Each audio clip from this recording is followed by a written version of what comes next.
สบายดีมากมื้อนี้เฮามาเก็บมะเขือไว้กินเป็นปีเป็นเดือนนะพี่น้องบ่ฮู้ว่าพวกเจ้าเก็บแบบใดสำหรับข้อนเก็บแบบนี้พี่น้องมาเฮามาเบิ่งขั้นตอนการเฮ็ดเลยใน3น่ะก็สิแม่นน้ำเย็นเด้อค่อยเติมน้ำก่อนลงไป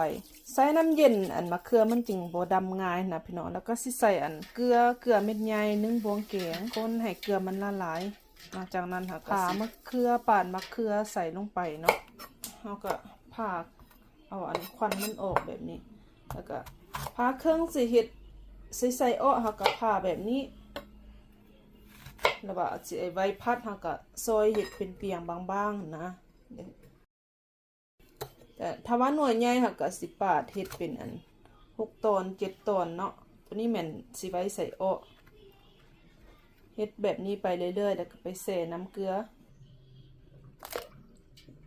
เดี๋ยวพี่น้องนอกจากเขาผ่าเรียบร้อยแช่น้ำเห็นบ่น้ำมันก็สีดำแบบนี้แช่บ่โดนเด้อหานาทีนอกจากนั้นก็สิไปล้างเอาน้ำเกลือมันออกประมาณน้ำ2 น้ำนี่แหละก็ได้แล้วไปล้างเอาน้ำเกลือมันออกพี่น้องมันยังมีน้ำก่อนเห็นบ่มะเขือมันก็สิบ่ดำเด้พี่น้องเห็นบ่ล้างประมาณน้ำนึงเลยล้างพอเกลือมันออก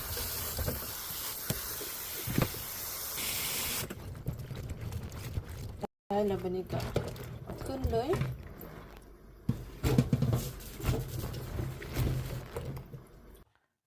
หลังจากนั้นก็สิเอาไปเสร็จได้บัดนี้เสร็จให้มันแห้งดีนะพี่น้องโอ้ยต้องทะนุถนอมเด้เพราะว่ามันบ่มีเด้พี่น้องต้องทะนุถนอมหักแพงเสร็จเอาน้ำมันออกหมดให้มันแห้งดีบัดนี้ก็จะเอาไปแพ็คโอ้ยสัวสิได้กินมะเขือแต่ละเทื่อนะพี่น้องเพราะว่าปีนึงมันมีขายเทื่อนึงอยู่ตลาดฝรั่งมันมีตลอดมีแต่มะเขือยาวมะเขือม่วงมะเขือฝรั่งนะแต่มะเขือแบบนี้มีนึงมีเทื่อนึงพี่น้องเอาซื้อมาเลยหลายต้องเฮ็ดแบบนี้ทงละคาบเด้อพี่น้องบาดเสียเอาออกมากินก็เอาออกมาแล้วก็โยนใส่ในหม้อแกงหม้อโอะเฮาเลย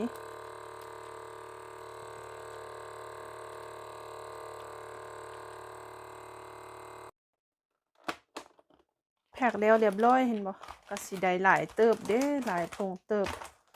หลายขาบเติบกินเป็นปีพุ่นแหละลองไปเฮ็ดเบิ่งเด้อผู้ใดอยากเฮ็ดหรือว่าพี่น้องคนใดบ่อยากเฮ็ดแบบนี้เฮาก็เอาไปลวกไปต้มให้มันสุกก่อนเนาะแล้วก็ปาไว้ให้มันเย็นแล้วก็แพ็กใส่ในถุงสวีทแบบนี้ก็ได้แต่ถ้าว่าเฮาเก็บแบบดิบนี่เฮาสามารถเฮ็ดได้หลายเมนูเอาไปแกงเผ็ดเอาไปเฮ็ดผัดเผ็ดนะไปเฮ็ดป่นสมมุติว่าเฮาไปเฮ็ดสุกเฮาเฮ็ดได้แต่ประเภทอ้อเนาะ